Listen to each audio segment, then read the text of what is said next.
So let's look at 4143 UDP and 4183 UDP.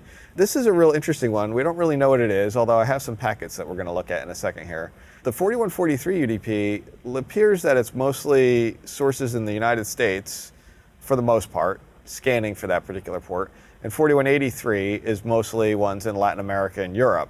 When we did a couple of poking around at a few of them just to try to fingerprint them, a lot of them look like various types of IoT type devices, these little embedded devices. But there's no real clear, to me, there's no real clear commonality between all of them.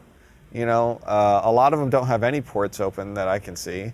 And the ones that we do see don't have the same types of ports open, or they're not the same types of devices.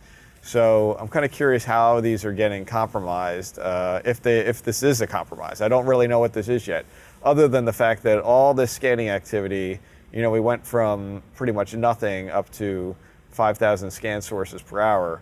It all started, I guess, what is this, the 26th, March 26th? And there was nothing, absolutely nothing prior to that. So that's an interesting one to keep an eye at. When I took a look at, here's a picture of the geographic distribution. So you can see on 4143 that there's a very heavy concentration in North America.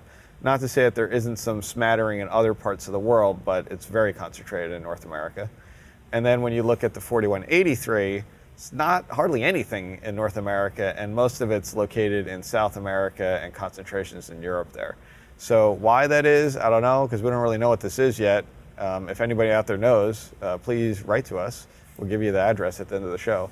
We'd like to know a little bit more about this, but to me, this looks like some kind of peer-to-peer thing, because we don't know anything that really runs on these ports that would be listening, so it's kind of curious. I'd like to find out more about what that is.